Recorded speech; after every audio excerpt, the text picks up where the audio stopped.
अस्सलाम वालेकुम and welcome to another episode of national interest. ख़वातीन और हज़रात, अगर आपने देखा हो नेशनल इंटरेस्ट के इस टाइटल के साथ हमेशा हम क्वेश्चन मार्क लगाते हैं।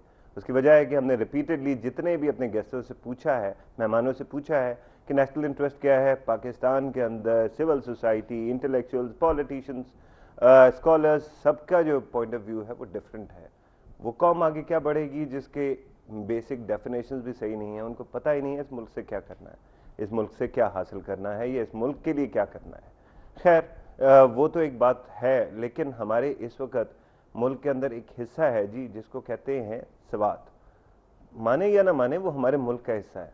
उसके अंदर अवाम भी मौजूद है, उसके अंदर इंसान हैं, लोग हैं जिनके बच्चे हैं, बच्चियां हैं, और उनके दिल भी आपके और मेरे बच्चियों की तरह ही धड़कते हैं।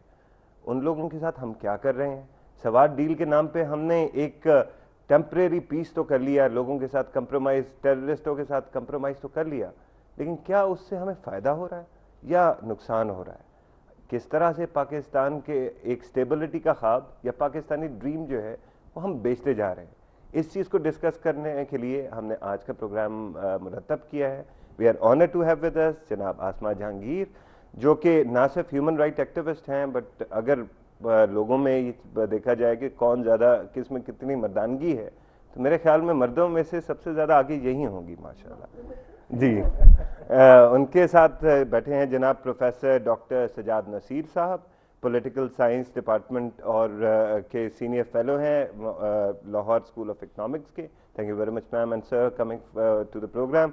उनके साथ बैठे हैं जनाब राशिद रहमान साहब, पहले भी आ चुके हैं हमारे शो पे, senior editor daily the national. Thank you sir. Ma'am ये बताइएगा कि जो सवात में हुआ, लगातार ये कहा जा रहा है कि सवात के अंदर जो डील है वो अमन की कोशिश है, लेकिन हम ये देख रहे हैं कि जैसे जैसे हम कंटेन करने की कोशिश करते हैं, they are coming to other areas. Buner में पहुंच गए हैं, पहले आपने वहां पे किया था ट्राइबल एरियाज में। डू यू थिंक फिर फ्लॉगिंग का वीडियो आ गया जिसको हमारे बहुत सारे लोग मानने को तैयार नहीं होते कि हमारी बेटी को के ऊपर जुल्म हो रहा था? What do you make of this situation? देखिए, इसको दो तरफ से देखने की जरूरत है। पहली बात यह कि आप डील किसके साथ करें, ये छोड़िए आपके फ्लॉगिंग बाद में हुई या पहले हुई। मैं समझती हूँ कि उसके अलावा भी ये कौन डिनाई कर सकता है कि वहाँ लोगों का सर कलम किया गया। ये कौन डिनाई कर सकता है कि कब्रों से लोगों का मुद्दा निकाल के उनको दरख्त के साथ वहाँ खड़ा किया। ये कौन डिनाई कर सकता है कि बहुत सारी फैमिलीज मारी गई, सिविल सोसाइटी के लोग यानी कि ANP के अपने लोग टारगेट करके मारे गए। ये कोई डिनाई नहीं करता है। तो आपने किसके साथ किया है, क्या हैसियत है उन लोगों की और क्या थिंकिंग है जिसके साथ किया है। दूसरी बात यह कि अमन की बात, अमन किस चीज को कहते हैं? अमन तब होता है कि वहाँ के सब शहरी बशमूल औरतों के अपने कारोबार कर सकें, बाहर जा सके, लड़कियां स्कूल जा सकें। जिन लोगों ने एज अ सिंबल लड़कियों के स्कूल को बम्बार्ड किया, वो किस तरह हमारी सोसाइटी को पूरी तरीके से, जिस तरह उन्होंने कब्जा ग्रुप बने हुए, वो कहाँ लेके जाएंगे? ठीक है। दूसरी बात ये कहते हैं कि जी हमारे लोग मांग रहे थे, अब बुनेर वो गए हैं, पब्लिक तो खड़ी हो गई, लोगों ने तो कहा हम इनको नहीं आने देंगे। सही है, और लड़ रहे, वो जबरदस्ती घुसे, उन्होंने गवर्नमेंट से मांगी सपोर्ट, गवर्नमेंट के यहाँ सुमन बुकमुन बैठी रही। अब उनके सारे आज उन्होंने घर गिराए हैं। वहाँ पे एक सूफी का मजार है, उसको बंद किया उन्होंने, कब्जा किया उन्होंने। एमरल्ड माइंस के ऊपर कब्जा किया है। तो ये ANP ने ये कहा कि वो तो पहले किया था। तो अगर पहले भी किया था तो आपने कौन से लुटेरों के साथ और क्या सोच के ये पीस की? और पीस के क्या डेफिनेशन होते हैं? पीस का ये डेफिनेशन नहीं होता कि मैं आपको मार कूट के सबकी गर्दनें दबा के कहूँ कि ये बोल नहीं रहे तो ये पीस है। जैसे आपने नेशनल इंटरेस्ट की बात की, नेशनल इंटरेस्ट में यहाँ कभी किसी ने इस्तीफा नहीं दिया। यहाँ नेशनल इंटरेस्ट में लोगों ने हुकूमतें रखी, माशाल्लाह लगाए होंगे, लेकिन माशाल्लाह लगाए, हुकूमतें ली, जबरदस्ती आए, मगर नहीं और नहीं। प्रोफेसर साहब, एक टर्म है जिसको कहते हैं स्टॉकहोम सिंड्रोम। तो ये है कि जो कैप्टर्स है ना, आप जो विक्टिम्स हैं वो भी उनके साथ एसोसिएट करना शुरू कर देते हैं।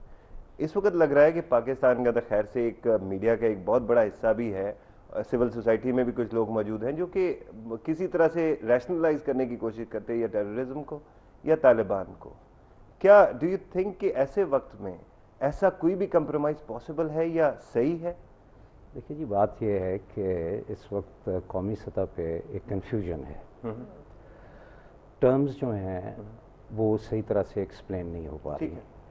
नेशनल इंटरेस्ट की आपने बात की, तो ये रियलिस्ट स्कूल जो है इंटरनेशनल पॉलिटिक्स हाँ, का, वही। उसकी ये एक्सप्रेशन है पावर के साथ नेशनल इंटरेस्ट। लेकिन बड़ी पिटी तो हुई टर्म है। नहीं तो नहीं, पर हैंस जम ऑर्गेंथो खुद जो ऑथर है इस टर्म का, वो ये कहता है कि it is imprecise and it can not be operationalized term. और उसकी रीज़न वो ये देता है, या रैशनलाइजेशन उसकी ये है कि पॉलिटिकल एक्शन चूँकि प्रिसाइज नहीं है तो नेशनल इंटरेस्ट भी प्रिसाइज नहीं हो सकता। दैट्स ठीक। अब अमेरिकन जो डिप्लोमेसी है उसकी बुनियाद ये है कि आप मिलिट्री एक्शन लें एक्सट्रीम, डैमेज मैक्सिमम करें, ठीक है। Bring them to the knees, और उसके बाद डिप्लोमेसी शुरू होती है। ठीक है। अब सवाल ये पैदा होता है कि पाकिस्तान के कॉन्टेक्स्ट में पिछले 8 साल से आप ये जंगो जदल की सूरत जो है वो चल रही है, और उसकी सूरत ये है कि अब आपके सेटल्ड एरियाज जो है, अच्छा वो भी अब वल्नरेबल हैं। ठीक है। अब सवाल ये है कि डील जो है वो किसके साथ आपने की है। जैसे मोहतरमा फरमा रही हैं कि ये तो ठीक लोग नहीं हैं, मैं एडजेक्टिव्स नहीं इस्तेमाल कर रहा, लेकिन इनके साथ डील की है। डील किसने की है? Elected government of the frontier province. ठीक है। ठीक है। अब ये डील जो है ये डिबेट तो नहीं हुई है on the floor of the house. नहीं हुई। अच्छा, तो इसकी लेजिटिमेसी क्या है? हमारे यहाँ हमेशा से ये क्राइसिस रहा है कि जो भी पॉलिटिकल एक्शन जो नेगोशिएट आप Side करते step हैं, करते पार्लियामेंट। अच्छा उसको आप हमेशा बाईपास करते हैं पार्लियामेंट के। अब प्रेसिडेंट साहब 50 दिन से बैठे हुए हैं उस बिल पे, साइन नहीं कर रहे हैं। अच्छा, ना Very national, kind of him, वैसे। या वेरी काइंड ऑफ हिम। नहीं कर भी नहीं तो क्या है? नहीं, वो अगर इसलिए काजी, तो नहीं- वैसे काजी कोर्ट्स तो शुरू हो गए वहाँ पे। नहीं, देखो जी, काजी कोर्ट्स तो पहले भी थे, ये भी 94 नाटक बाद है थे, सारा। उससे पहले 65 से पहले भी थे। तो ये कोई नई चीज़ नहीं है। और दूसरी बात, पाकिस्तान का नेशनल कॉन्टेक्स्ट में अगर कोई बात देखें आप, तो वो ये है कि रिट ऑफ द गवर्नमेंट कहाँ प्रिवेल करती है। बलूचिस्तान का 80% अकॉर्डिंग टू मुशर्रफ लेकिन हम इज रैशनलाइज बियॉन्ड, नहीं कर रहे। मैं रैशनलाइज, सवाल I am talking of the reality, कि आपका जो लॉ है वो प्रिवेल नहीं करता आपकी 80% ऑफ बलूचिस्तान, ठीक है। Even in the capital of Balochistan, Quetta. हाँ, पाटा है। नहीं, क्वेटा पाटा में के नहीं। अलावा पाटा के नहीं, नहीं, एरिया- वो सही है, लेकिन नहीं, let me- मैं सिर्फ गुजारिश ये कर रहा हूँ कि फुकदान जिस बात का है वो ये है कि आपकी नेशनल पॉलिसी नहीं है। ठीक है, वो मैं बिल्कुल मानता हूँ। जनाब राशिद साहब, एक जो सबसे बड़ा प्रॉब्लम है ना, प्रोफेसर साहब कह रहे हैं कि रिट कहीं पे भी नहीं है, तो फिर वाई डिस्कस ओनली सवाल डील, ये इम्प्लीकेशन उससे मिलती है बात से। लेकिन मेरा जो कंसर्न है ये है कि अगर बलूचिस्तान में जो कुछ हो रहा है या बाकी चीज़ें हैं, वो एक अलहदा ताल्लुक है उसका, नेशनलिज्म का, उनके अपने ग्रीवेंसेस हैं। यहाँ पे इशू ये है कि एक ऐसे परवर्जन ऑफ फेथ हो रहा है जिसके अंदर ये कहा जाता है कि औरत होना जुर्म है और पनिश किया जाता है, और किसी किस्म का कल्चर या एजुकेशन या नॉलेज जो है वो इस्लाम के खिलाफ है। क्या हम ऐसे लोगों को टॉलरेट कर सकते हैं सर? देखिए, टॉलरेट करना तो बड़ी दूर की बात है। मैं तो समझता हूँ कि they should be dealt with as they deserve, जैसे वो हमें डील करते हैं। रिट की बात जो है, देखिए थोड़ा सा मैं इस पर मुख्तसर बयान करना चाहूँगा। पाकिस्तानी स्टेट जब वजूद में आया 1947 में, तो बहुत सी अरेंजमेंट्स जो ब्रिटिश छोड़ गए थे वो इनहेरिट की, चाहे वो बलूचिस्तान में हो, ए एरियाज़, बी एरियाज़, ये सारा मामला इनहेरिट किया गया। तो ये कोई नई बात नहीं है। ठीक है। इसी तरह फाटा में जो अरेंजमेंट्स ब्रिटिश छोड़ गए वो इनहेरिट किए गए, और वो सिस्टम माशाल्लाह कैरो साहब का बनाया हुआ कि भाई वो गन्स, गोल्ड, फॉरवर्ड पॉलिसी वगैरह उसका हिस्सा था। Maliks were a part of it, political agent was a part of it, वगैरह वगैरह। हम प्रोग्रेस नहीं कर पाए उससे आगे। वहीं छोड़ दिया हमने। We made no effort